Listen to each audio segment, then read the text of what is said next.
Почитувани, вие ја слушате и гледате емисијава на македонски корени од Сиднеј со вашите домаќини Јони Бети Треновски. Ви благодариме што и денес ве има во голем број почитувани. Се надеваме дека ќе успееме да ве убедиме дека не сте погрешиле што сте одлучили и денес да бидете заедно со нас. Во следниве минути чест ни е да разговараме со господја доктор Наташа Котлар Трајкова, подпредседател на политичката партија Глас за Македонија, научен советник и редовен професор на Институтот за национална историја, која ја покануваме да ни се придружи во студиово на македонски корени. Верувам се во ред се гледаме, ако се слушаме. Добро ви утро, господја Котлар, и добро ни дојдовте на македонски. Добар ден, јас ве слушам вас. И ние вас. Се надевам дека и вие добро ме слушате. Да, сега е добро. Добро ви утро и од мене, господја Котлар. Ви благодариме што не го достоивте нас, но и пред се слушателите и гледачите на македонски корен. Малку техникава не збуни на почетоков, мислам дека се е во ред сега. Да, вообичаено јас имам проблем со еден дел од таа техника, но тоа ќе го решам во друга прилика. Господја Котлар, денешниот разговор ќе го водиме во две насоки. Едната е историска, а другата политичка. Бидејќи вие покрај тоа што сте историчар, исто така сте и подпредседател на политичката партија Глас за Македонија. Во последно време се крева голема прашина околу македонските и сесловенските просветители, светите браќа Кирил и Методи, не само од надворешниот, туку и од внатрешниот свет. Вие во пресрет на чествувањето на големиот празник 24 мај објавивте една колумна со наслов "Чие завладувачко пробивање ја прекинало дејноста на свети Кирил и Методи". Кажете ни го поводот и целта да ја објавите оваа колумна со еден ваков наслов. Да, темата беше актуелна фактички пред 2 години, кога требаше да подготвам еден текст за нашите иселеници во Канада по повод 24 мај. Меѓутоа, годинава прашањето за нив е актуелно од аспект што имаме политички моменти кои што ја засегнуваат нашата реалност. Иначе, постојаните бугарски наративи кои што ги слушаме дека се што е цивилизациско на македонска почва, а е од словенско јазично потекло е бугарско, со такви фалсификати кои што алармантно се шират низ Европа, сметам дека ние македонците треба од нашиот простор да реагираме и тоа многу сериозно. Завладувањето е секако против бугарите кои што дошле на просторот на денешна Бугарија, кои имаат многу поразличен јазик од словенскиот јазик, кои немаат словенско потекло, а браќата Кирил и Методи, бидејќи биле византиски поданици, учени луѓе, меѓутоа од словенско потекло и многу угледно семејство, империјата ги праќа токму во брегалничко-стримонските предели, тоа е денешна југоисточна Македонија, да создадат една тампон зона која би ги запрела продирањето на овие прабугарски настојувања кон византиските територии. Словенските племиња, со оглед дека таму биле струмјаните, имале еден вид полуслободна состојба, ја признавале феудалната власт на Византија, меѓутоа имале една своја самостојност.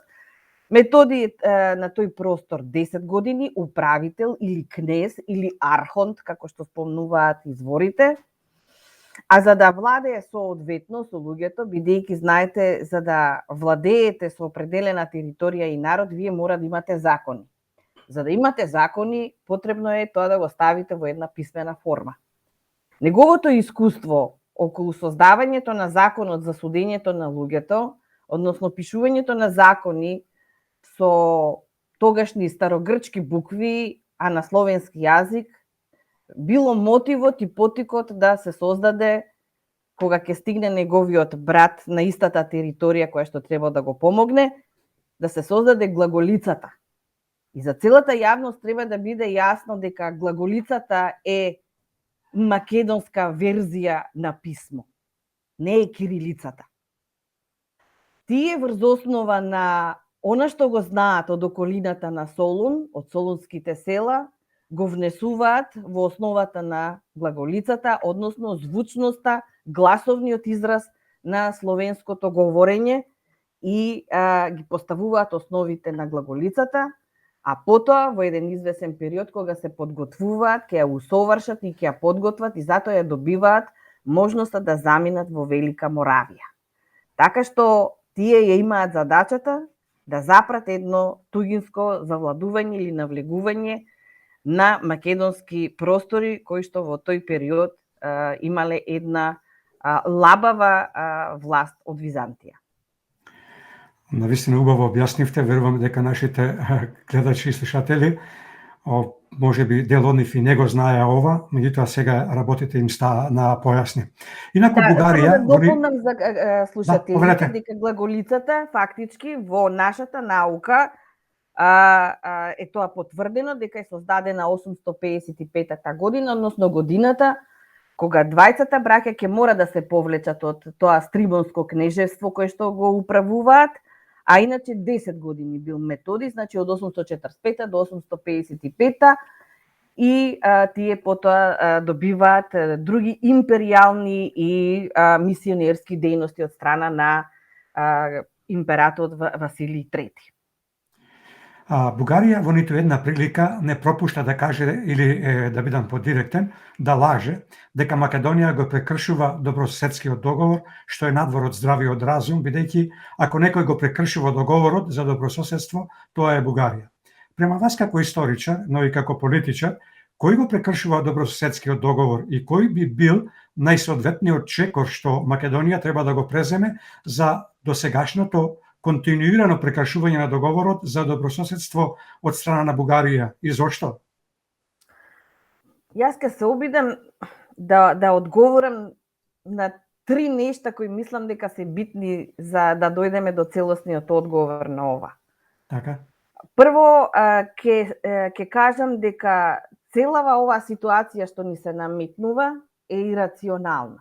Значи, имаме работа со ирационален спор. Втората работа, од историски аспект, ние, македонците, не можеме да разговараме, преговараме и било каква друга комуникација со некој друг за историјата на македонскиот народ. Бидејќи таа историја е производ на тој народ и на неговата народносна меморија и на македонската наука. И третото, политичкиот момент. Ние мора да знаеме дека кога се води надворешна политика, вие мора да ги браните државните и националните интереси на таа држава која што ја представувате и да изградите соодветна доктрина, стратегија, тактика, како се настапува во една надворешна политичка дејност.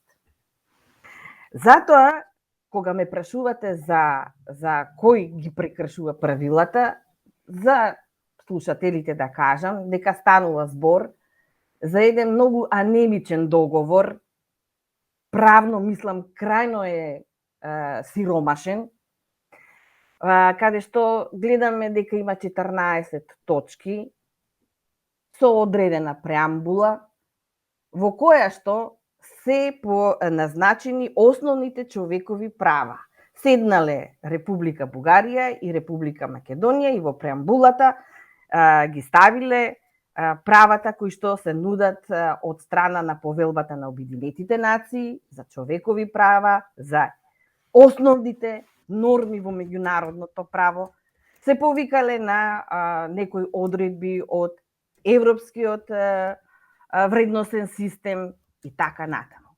Кога некој се повикува на основни човекови права, на меѓународно право, не знам зошто создава договор кој што е асиметричен, односно му дава премногу права и основи на едниот, а другиот треба да седи и не знам што да прави, едноставно да прима она што му зборува тој другиот.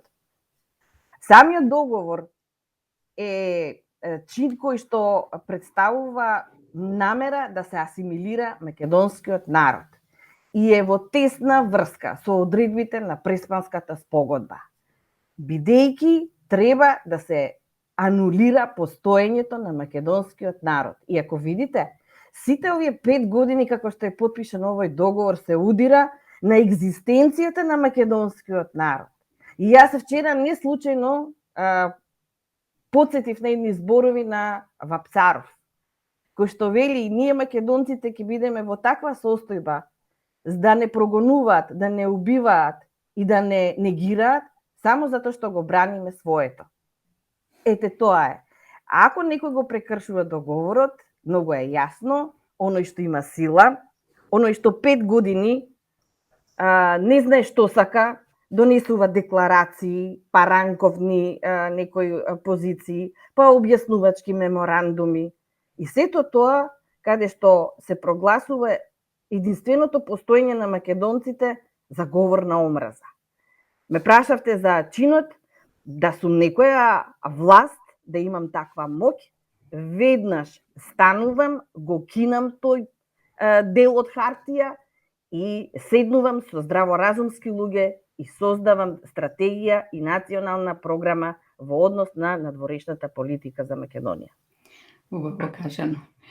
Пред недела дена премиерот Ковачевски изјави дека не треба да се врзуваме за некакви датуми кога станува збор за добивање на датум за почеток на пристапните преговори со Европската Унија, а пред 5 дена председателот Стево Пендаровски изјави дека Македонија треба да ги намали очекувањата за добивање на датум и дека во догледно време македонската перспектива за членство во Европската Унија е завршена работа.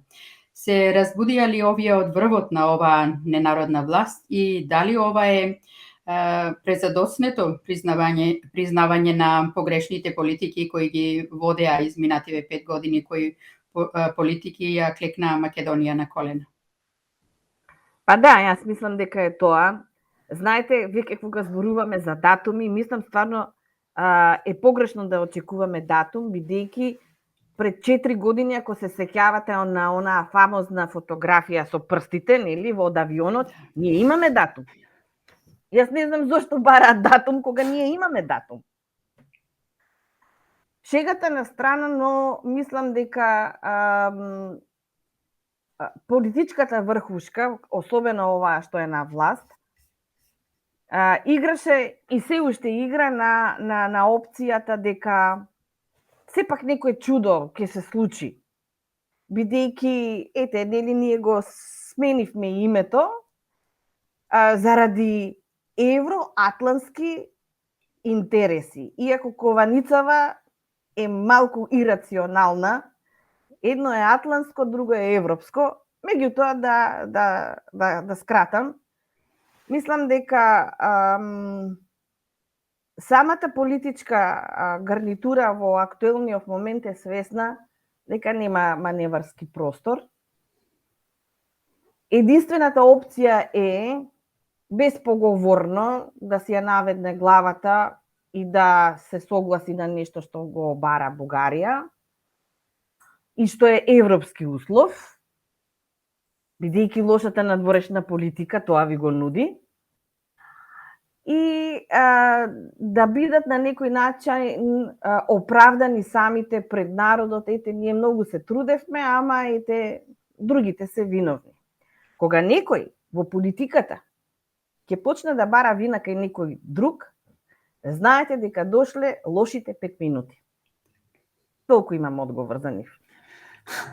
Во јавноста излезе информација дека францускиот председател Макрон им ветил на властите од Бугарија дека сето она што го бараат од Македонија ќе влезе во преговарачката рамка со Европската комисија за возврат на тоа да го тргнат ветото за да може Македонија да добие датум за почеток на пристапните преговори.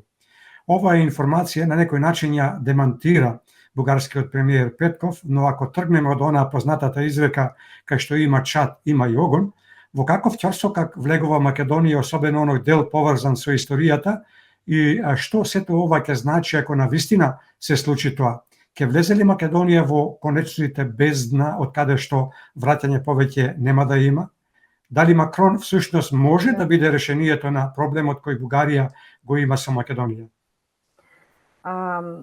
Ние веќе паѓаме, а каде е дното на бездната, уште не знаеме. Треба допрва да утврдиме. Но го спомнавте францускиот премиер Макрон.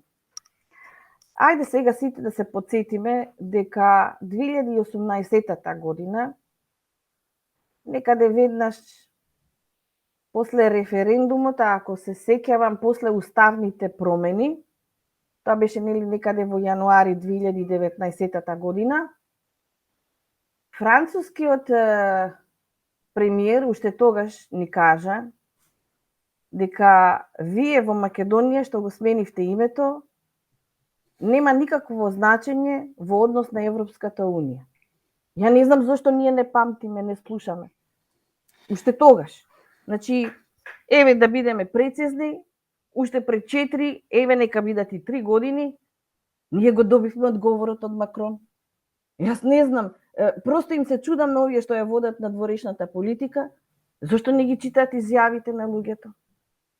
Понатаму, да не заборавиме дека неговата изјава, дека промената на името и дека договарањето со Бугарија ќе биде услов за европското интегрирање на Македонија, ни го кажа и францускиот амбасадор Тимоние пред да замине од Македонија. Некаде беше мај 2020 година, значи една година по изјавата на Макрон, тој како никогаш дотогаш спомна дека ние мораме да се сообразиме со формулациите дадени во договорот за заедничка историја и членот 8. А членот 8, уште еднаш да повторам, дека ви е член со кој што вие се станати таков чинител каде што треба да бидете негирани и да не постоите и во синхронизација со грчката политика. Не бугарската, грчката. И ние уште се чудиме, размислуваме што ќе биде и како ќе биде.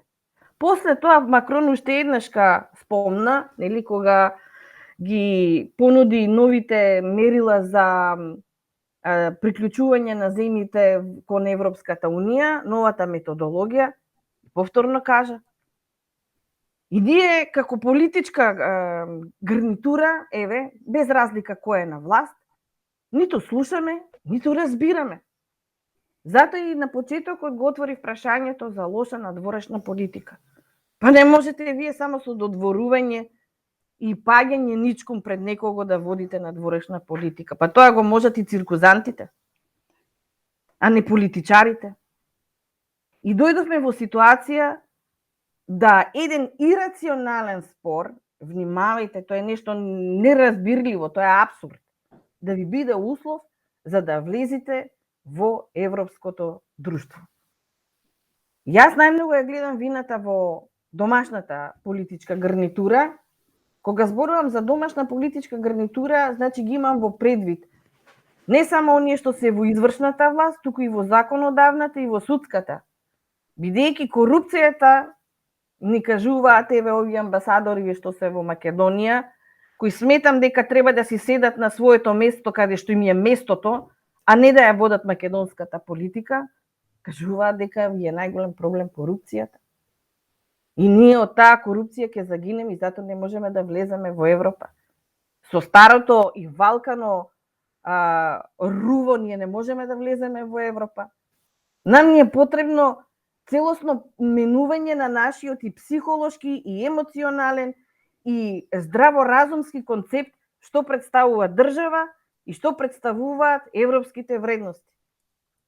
Макрон само ни го кажува она што ние не сакаме да го слушнеме. И не сме подготвени соодветно да му одговориме. Токму така. Во македонската јавност веќе 5 години се шири една теза дека Причината за недобивањето на датум за почеток на пристапните преговори за влез во Европската Унија е Бугарија.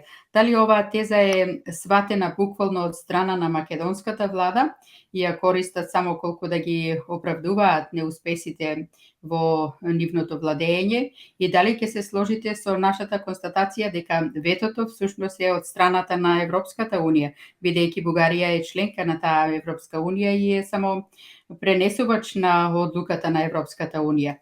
Дали Македонија треба да се откаже од намерата по секоја цена да влеземе во Европската Унија, имајќи ги во обзир двојните стандарди на Европската Унија?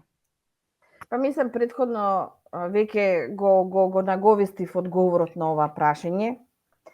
За разлика од некои луѓе кои што многу скоро беа на определен медиум и ја посочија Бугарија дека е главниот виновник на овој проблем, јас не се согласувам.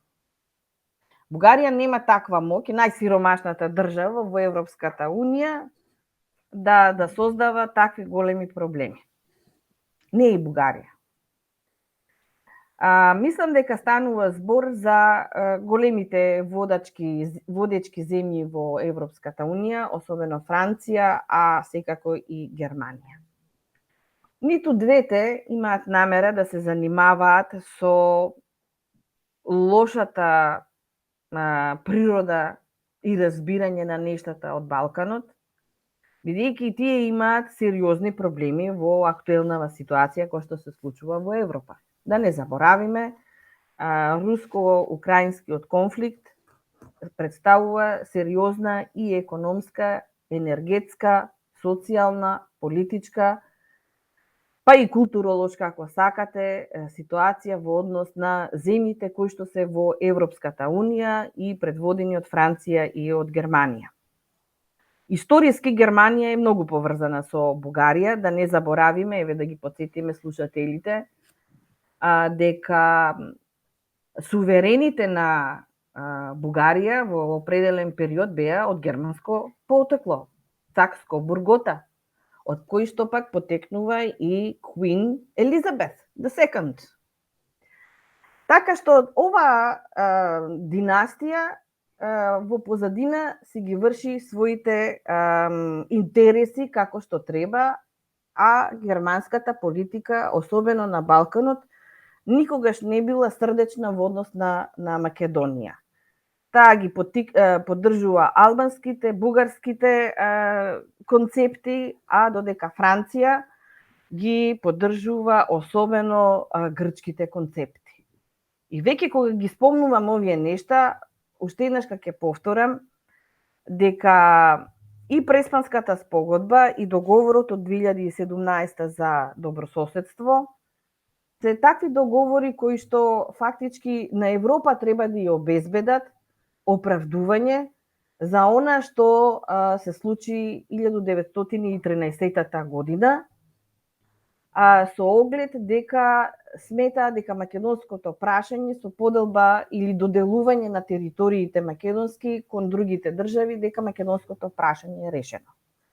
Но ако беше само во основа територијалната варијабла, да не беше народот, да не беше јазикот, да не беше културата, меморијата клучна, ние и немаше да постоиме. Но на овие две големи држави воделки на Европската Унија им е јасно дека имам нешто повеќе од територија. И затоа ни се наметна тука со асистенција на нашиот голем стратешки партнер, што јас не би сакала толку да не брани, бидејќи батисавме, го создадоа прво Преспанскиот договор, па потоа веќе се калемеше бугарскиот претходно потпишан. Двете содржини значат елиминација на македонското постоење како народ, како јазик, како култура, како луѓе кои што имаат своја собственост, свој идентитет. И тука веќе да не заборавиме, мислам дека ќе спомнеме нешто и повеќе за Преспанската спогодба, веќе се отвара просторот ние да ја загубиме нашата сувереност. А народот има сувереност на определена земја. Сите овие 5 години што ни се случија, ние при очи гледаме што значи да се губи сувереност и што значи да се губи интегритет и достоинство на еден народ, и мислам дека геостратешките потреби и на Франција, и на Германија, и на слични држави кои што имаат решавачка улога во Европската Унија се пресудни. Да не заборавиме, Средоземното море е сериозна геостратешка интересна сфера, така што малку пошироко треба да се гледаат работите, а Бугарија е само една алатка на големите. За 2 недели ќе се навршат 4 години од потпишувањето на капитулантскиот, поточно смртоносниот договор од Нивици, наречен Преспански договор, кој договор го најави колежот на нашиот идентитет и на се што има македонски корени. Ќе направите ли еден пресек од аспект на историјата поврзана преку политиката? Што изгубивме, а што добивме, ако може да се најде нешто што добивме и дека сте добиле нешто што не верувам? Па јас сум сепак од оние здраворазумски луѓе кои сметаат дека ништо не добивме, а многу загубивме. Фактички се загубивме самите себе си. Јас, бидејќи бев учесник на тој ден во јуни, пред 4 години, пред парламентот, и знам како може да бидат опасни определени орудија и муниција. Жалам што ние не кренахме вистинско востание, па макар и да не дотепаа тие експлозивни направи што ни ги пуштија. Меѓутоа, содржината на Преспанскиот договор, односно спогодба, нелегитимно подпишана од некои други луѓе, а не од тие што требале да биде подпишана, што значи ни формално правно нема тежиште таа спогодба, представува идентитетско умирање на македонскиот народ. Јас со оглед дека многу добро знам што значи идентитет и на времето сум пишувала и ги определи сите чинители што значи идентитет, им се чудам на овие што сега се многу гласни и зборуваат дека идентитетот е зачуван. Идентитетот значи вие да го задржите вашето достоинство, да го имате вашето име, да го имате вашето огниште, да го имате вашиот вистински јазик, вашата карактеристика, меморија и така натаму. Државите кои што се создадоа пред македонската држава, и кралството Грција и кнежеството Бугарија, во своето формирање ниту еднаш не се повика на Македонија и на македонскиот идентитет. Овие две работи секогаш беа дел од нивната велико-грчка и велико-бугарска политика, но не дел од нивниот идентитет. Вистинскиот македонски идентитет кој има само македонскиот народ. Преспанската спогодба токму тоа го направи.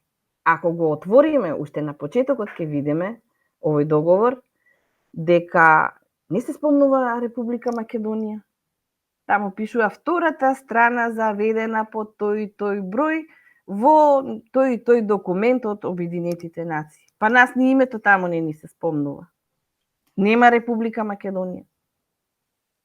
Со тоа што нас ни е дадена географска одредница, веќе значи ништење на се македонското, она што го знаеме, и создавање на нов идентитет, северно-македонски. Што мислите, зар сега е случајно овие од Европа, па и од Америка, па и од не знам каде, како што не именуваат северно-македонци и јазикот северно-македонски. Тоа е токму во линијата на создавање на нова политичка форма. Па ако сакате и културолошка, бидејќи културолошката има поголема тежина од политичката. Ако речете за македонци или македонски атрибут ако употребите, тоа веќе се однесува на Грција, не се однесува на нас, според тој договор. Дури деновиве читам од професорот Игор Јанев, дека во Обединетите нации, во секретаријатот, со некоја си интерна содржина, веќе се засегнува сериозно македонскиот атрибут во однос на јазикот. Вие не можете да имате, ме прашавте за историја, тоа значи дека сте имали историја само на овој периметар што ние го знаеме во границите на денешната македонска држава. Но македонската историја е подлабока, бидејќи грчката држава за прв пат ги гледа овие простори, ги освојува 2012-13. Таа во Тесалија прв пат влегува во 1881 година, а многу подоцна кон Македонија. Тој дел таму каде што е сега во Грција, прво тоа е житницата на Македонија е освоена и центрите каде што се наоѓаше преродбата на македонската историја. А тоа е Кукуш, тука е Солун. Вие не можете сега да се повикате на тие нешта, ниту па на античката историја, бидејќи секој од народите во Европа па и во светот се повикува на она што представува културно историско наследство од претходниот период. Ние не можеме тоа да го направиме. Тоа е ексклузивност на грците. Некој ќе рече, ама тоа е фалсификат. Да, ама фалсификатот е сега издигнат на ниво на вистина. Каде има сила, нема правда. А ние си го загубивме умот и наместо да имавме ум, загубивме све. Преската спогодба воедно е намера да во ништо да немате вие сувереност. Дури ни на јазикот, бидејќи ако се сеќавате, македонскиот јазик се зборува само во границите на оваа држава. Дури и утре и задутре, македонскиот јазик ќе биде она што е поврзано со грчката јазична култура. Затоа Бугарија сега ви скокна, нам ни скокна, бидејќи сега го бара средновековниот дел од историјата. Бидејќи ако ние им ја дадовме античката историја на грците, зошто да не им ја дадеме и средновековната? Тоа е логиката на нашите соседи. Но мислам дека најопасна е внатрешната северно-македонска политичка гарнитура и незините поддржувачи, кои не можат да сватат дека македонската држава е резултат на борбите на македонскиот народ во низа векови наназад. И неодамна прочитав, мислам вчера или завчера имаше еден напис од еден наш новинар, каде што има напишано: она што Заев го заплетка, не ќе може ни цела Европа да го отплетка. Мислам дека тоа се однесува и на вашево прашање и одговорот тука доаѓа. Така. Во изминатава среда заврши рокот до кога требаше политичките партии, како и невладините и граѓанските организации да пријават своји представници за нова работна група која е составена во склоп на Министерството за правда во однос за нов изборен законник. Министерот за правда, господинот Никола Тупанчевски, најави дека се правеле подготовки да ја реализира сопствената замисла за носење на нов изборен законник во кој ќе бидат содржани правилата на изборната игра за изборниот процес. Тој изјави дека македонската јавност ќе биде изненадена од луѓето кои ќе биделе во таа работна група. Имате ли сознание кон каде го туркаат овие од оваа ненародна власт тој нов изборен законник? И дали имате сознание на кого мислеше Тупанчевски кога рече дека македонската јавност ќе биде изненадена? Дали ваквиот начин на приот од страна на Тупанчевски ја затвори надежта за една изборна единица, барем за следниве парламентарни избори, било тоа да се редовни или вонредни? Да беа толку иновативни и досетливи во надворешната политика, кај ќе ни беше крајот. Ама тие се досетливи само во внатрешната политика. Затоа што треба да се задржи власта. Дали имам информација, како што ме прашувате, немам. Во оваа држава слабо доаѓаат информациите, не знам, посредно.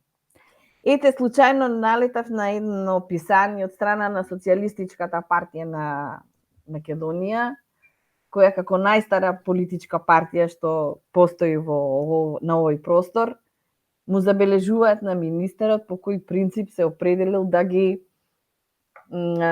собере членовите за таа работна комисија. Што значи дека дури сега веќе е под знак прашање и изборот на членови во таа комисија. Дали ќе бидеме изненадени? Јас воопшто не се сомневам во оваа држава дека ќе не изненади. Мислам, сигурно дека ќе бидеме изненадени. Меѓутоа, знаете, Глас за Македонија пред 3 години во септември месец со други опозицијски партии кои што не се во парламентот одржа едно такво политичко собирање во кое што беа изнесени некои работи околу изборниот закон. Заклучоците дури беа испратени до парламентот. Меѓутоа, знаете, големите партии, а тоа се 3 големи партии, за жал морам и ДУИ да ја бројам во големите, бидејќи е најбогата и најдолговечна и најнекорумпирана, кај нив нема човек кој што имал проблем нели со законот. Така што ниту ВМРО, ниту СДС, па ниту ДУИ така лесно ќе ви овозможат вие да пробиете на политичкото небо. Зборувам за останатите опозицијски партии кои не се во парламент. Бидејќи што му недостасува на овој постоечки изборен законник, фактички самиот модел, тој Донтовиот, оди во прилог на големите партии и треба да се оди во насока да се постави еден друг модел кој што барем ќе им овозможи на средните или на помалите партии на некој начин да пробијат на политичката сцена. Друго, самите тие кои што си се на власт, кои циклично се менуваат, треба да знаете дека си донесува таков закон за финансирање на политичките партии. Според тој закон, само тие 3 партии, тук таму некоја помала партија, го земаат најголемиот дел од финансиското вреднување на гласовите. Потаму, исто така, не е во ред медиумското представување на партиите, со тоа што доминацијата е на оние веќе што го запоседнале политичкиот простор, а ново формираните имаат многу мал простор и немаат финансии тоа да го изведат. Значи, неравноправноста и нефер играта во изборните игри вие уште во самиот изборен закон. Ако Тупанчевски мисли дека треба само да направи една изборна единица, а многу други нешта, 10 мислам дека ги има како сериозен проблем, тогаш не знам каков изборен закон ние ќе добиеме. Меѓутоа, бидејќи сум човек и се што е човечко не ми е туѓо, знам дека тие работи, тие промени ќе одат многу тешко, бидејќи, како што кажал нашиот народ, земи ми све, ама немој власт да ми земеш. Така. Ај малку да влеземе во собранието. Интерпелацијата која поднесува противниците на ВМРО ДПМН беше прифатена од оној за кој се однесува оваа интерпелација, тоа е првиот меѓу еднаквите, спикерот Талат Џафери.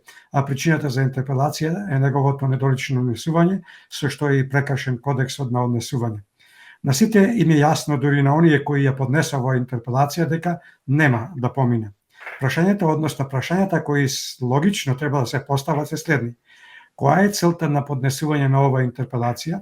Дали можеби јавноста со оваа интерпелација ќе се увери дека интересите на парламентарното мнозинство се ставени пред државните интереси и дали се овој чекор всушност им се зголеми цената на противниците од помалите коалициони партнери за да дадат поддршка за доверба на Џафери? И до кога со вакво пазарење? Каква разврска очекувате? Па да се надоврзам на претходното што го говорев. Значи, ние имаме системска грешка. Системската грешка прво е во изборниот закон. Но исто така системска грешка имаме ние и при распуштање на парламент. Секој од пратениците треба да гласа за распуштање на парламентот, а да си ги загуби своите позиции и привилегии. Малку е чудно. И многу тешко ќе се случи да дојде до изгласување на барањето за предвремени избори. Талат Џафери не е фигура сама за себе. Господинот е сепак представник на најзелената партија во Македонија, ДУИ, нели? И се она што го прави председателот на собранието, се е во духот на зелените вредности. Така што мислам дека сето ова ќе заврши како народната кучињата лаат, караванот оди. Луѓето кои што ја поднеле интерпелацијата, претпоставувам дека сметаат дека тоа така треба да биде и мислам дека е легитимен чин. Меѓутоа, системските грешки кај нас не може да ви овозможат ниту промени, ниту казна. Ние ниту еден пратеник не сме осудиле, освен она што беше изрежирано и добар дел од луѓето беа осудени за 27 април. Но никој не е за корупција, за лошо политичко владење, за несовесно владење. Вие не можете да отповикате некој кој што сте го изгласале во изборниот процес. Така што ниту па сметам дека Џафери ќе се настрада. Единствено може да се случи, сега размислуваме така кондиционално, условно, може да се определи за некоја нова верзија на неговото председателско место, доколку опозицијата и Зелената партија се договорат задкулисно дека треба да има парламентарни избори. Ако тоа не е направено, бидејќи јас немам информации, не можам да допрам до такво нешто, тогаш нештата ќе се одвиваат по стариот ред. Последните информации околу македонското високо образование од каде и вие доаѓате говорат дека тоа вратоглаво паѓа и е некаде на дното. Како последица на оваа паѓање во однос на рангирањето со другите универзитети од соседството, но пред се оние од европските метрополи, но и од светот, голем број на студенти се запишуваат на универзитетите надвор од Македонија. Зошто се случува ова паѓање на македонските универзитети и каде го гледате проблемот на ваквото паѓање? Имаат ли вина и 19 досегашни министри за образование? Искрено да ви кажам, да, ќе почнам од последниот дел на прашањето.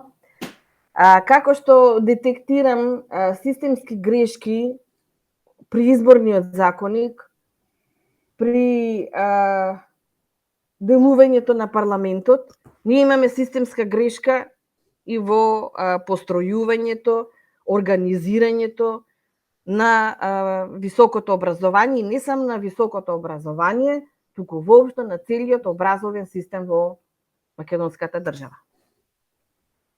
Јас сум од таа генерација во која што идеал на образована личност беше сестрана личност.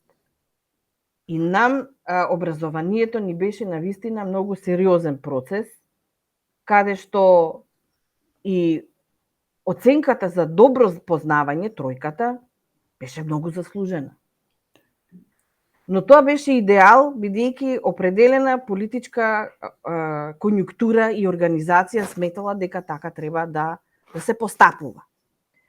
Од 1991 година и тој систем што постоеше вредносен во образованието, сериозно се нагризува.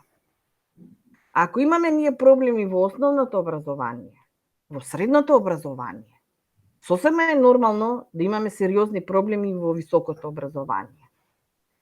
Јас сум од оние кои што смета, да не заборавам, А во 2000-та година, кога беше онаја коалициска влада на ВМРО, ДПМН и на Демократска алтернатива, се случи засебното Министерство за наука да биде приклучено кон Министерството за образование.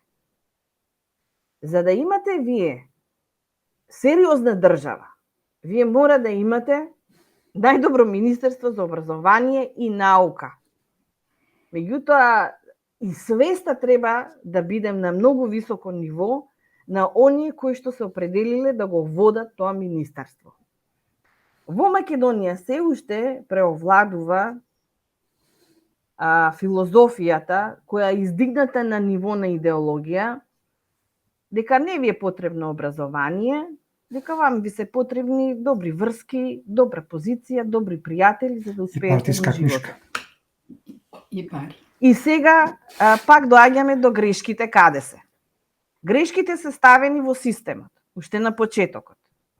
А ние нема да напредуваме ако тоа министерство не заживее и не оди напред. Затоа младите луѓе од нашите факултети гледаат шанса да заминат надвор, бидејќи никој кој што вложил труд да се образува нема да дозволи да биде погазен од некој што има партиска книшка, добри пријатели, добри далаверџиски односи со определени луѓе и нефер односи на пазарот на трудот.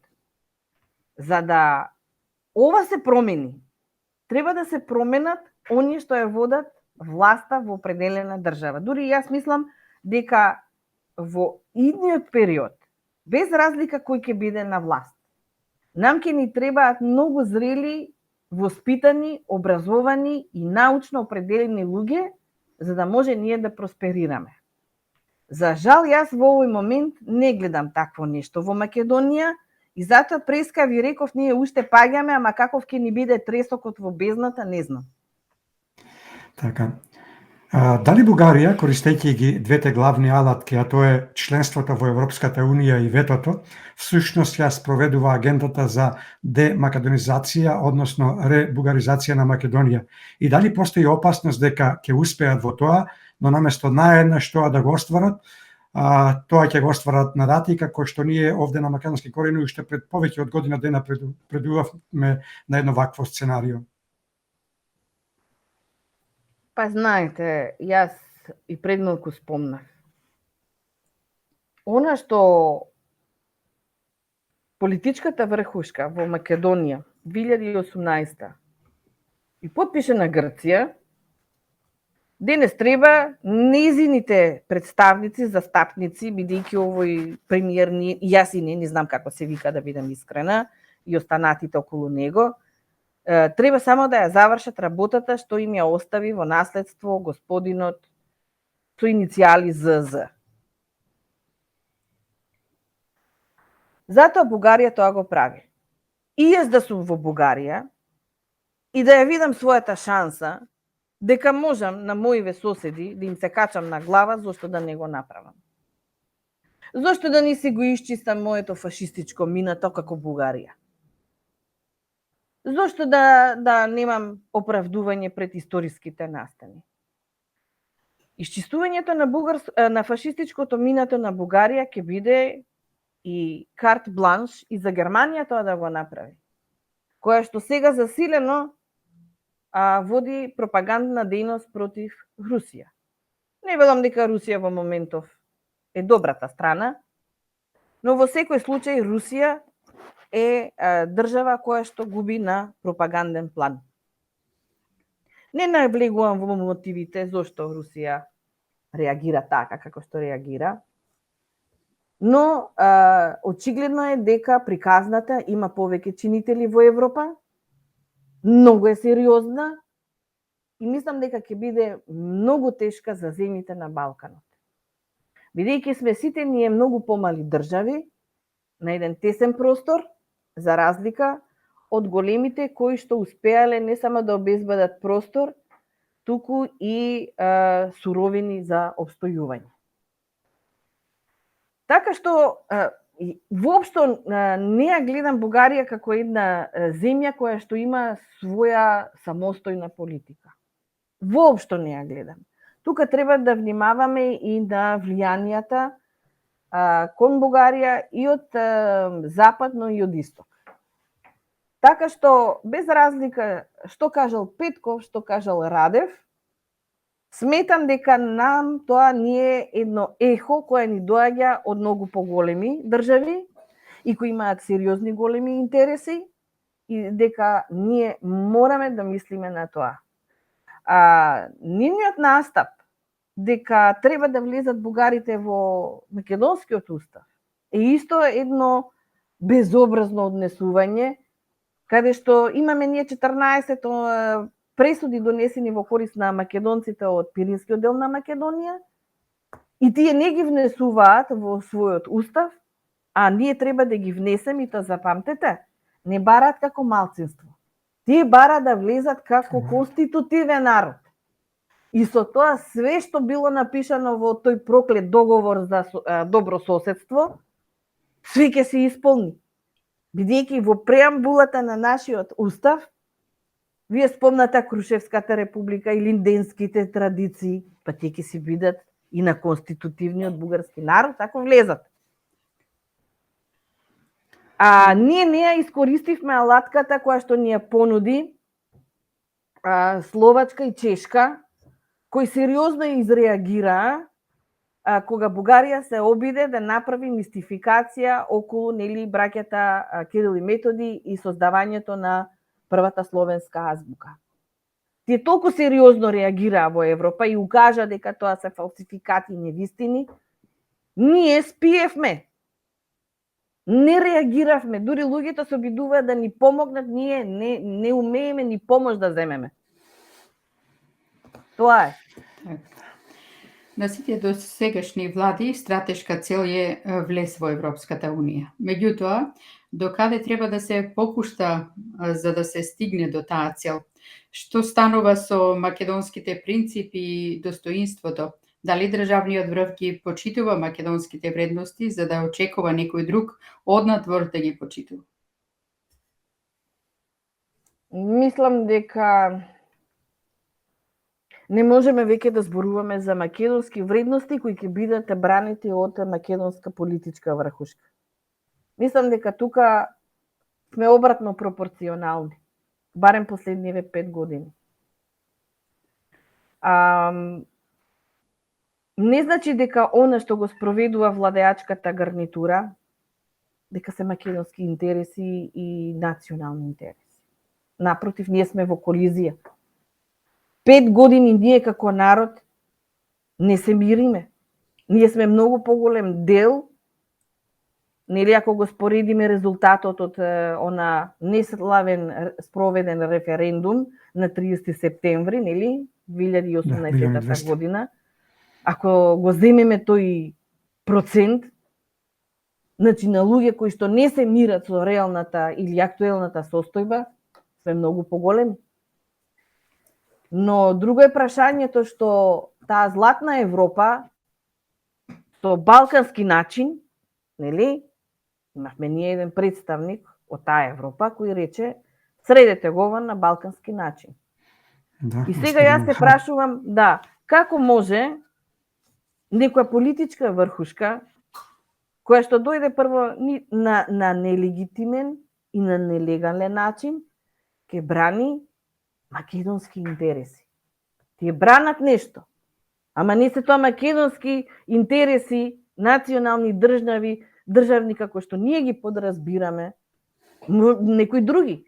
Затоа што ако да бидеме безобразни сега на крајов, македонски интереси се оние во Грција, бидејќи ни го тапоса договорот од нивици. И сега сакаме ние македонски интереси. Какви македонски интереси? Одговорот е, за жал, многу песимистички. Од оно што досега се случува на релација Македонија-Бугарија, може да заклучиме дека на следниот европски состанок кој што ќе се одржи некаде во јуни, можни се 3 сценарија поврзани со добивањето на датум мод за почеток на пристапните преговори.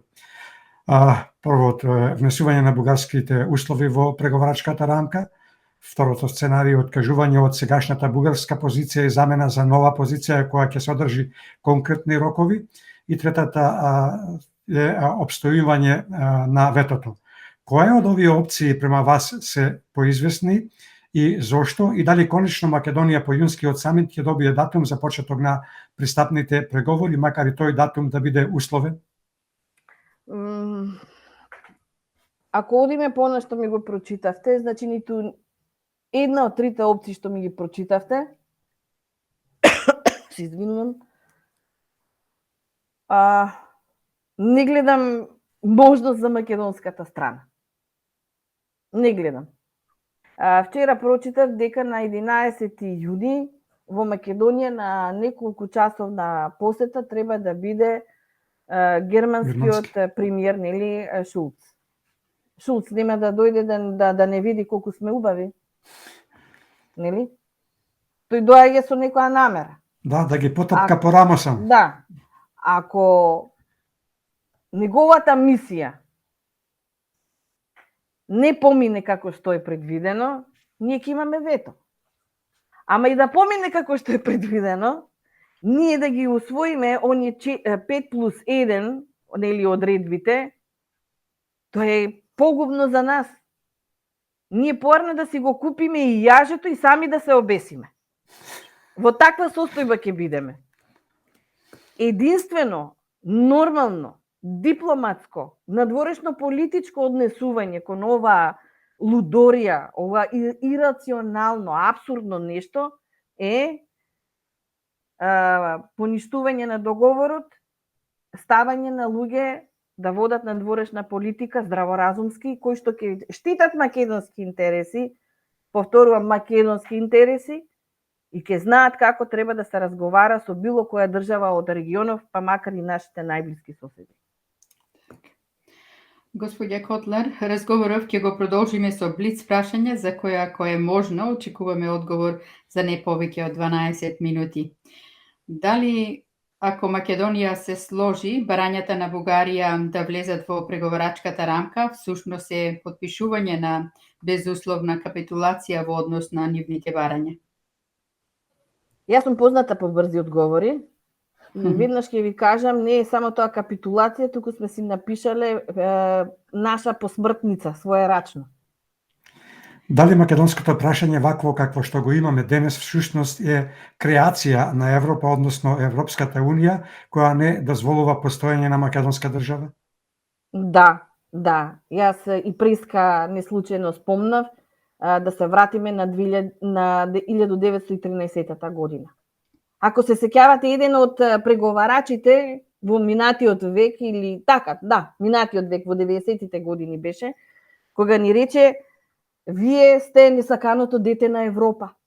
Да. И ние доживуваме судбината на несаканото дете на Европа. Да не го спомнам погрдниот израз. Да. Она сока, така е. Да. Добро. Како ќе ја прокоментирате одлуката на владата за укинување на кризните мерки во ситуација кога Македонија се наоѓа во најкатастрофална економска криза? Хоштаплевски. Да бидам искрена, значи тоа е.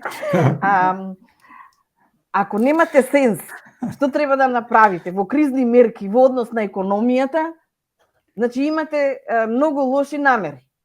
А лоши намери за мене се хоштаплерите. Купи ден, да помине ден, нешто да си собереме за нас индивидуално, лично, а што е за државата и за народот, не е тоа важно. Така да е несериозно и несоодветно.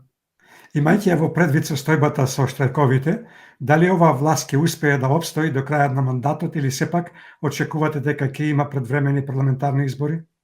Мислам дека ќе има предвремени парламентарни избори, не заради штрајковите, тие се сега дел од сценографијата. Мислам дека како што шкртнале поголемите, оние кои што наместо да си седат во своите амбасади се шетаат наваму натаму и во земјата и во регионот, и во нашиот јавен дискурс, нели, тоа е калето, ама покрај калето имаме и други амбасади ние, Така што мислам дека како што некој поголем замислил да се одвиваат настаните, така ќе се одвиваат. За жал немаме македонска цврста, сериозна авангарда. Мислам, се обидов многу иронично и саркастично да ви одговорам, меѓутоа мојот сериозен одговор во ова е дека ние немаме сериозна, честна, достојна авангарда. Додека не постои авангарда, ние ќе бидеме во агонија.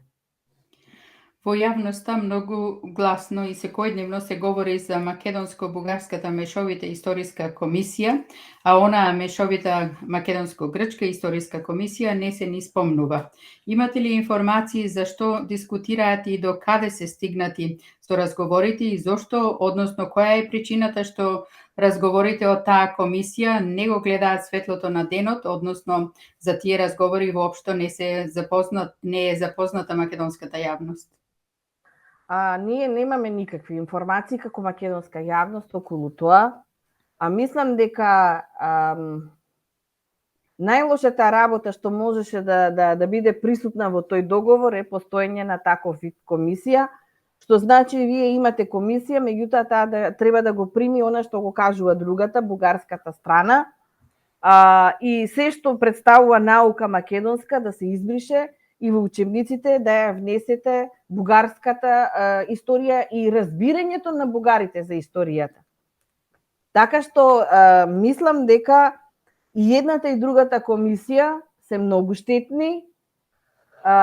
Гледам дел од комисистите, некои уште актуелни во грчката, некои бивши поранешни изуплашени од бугарската, многу често си се дружкаат со опозицијата, како ништо да не било и како да не биле во определена комисија. Така што јас сакам јавно преку вашиот медиум да кажам дека не сакам да видам до мене човек кој нема сваќање, разбирање, прво за научниот интегритет, а потоа за државниот и националниот.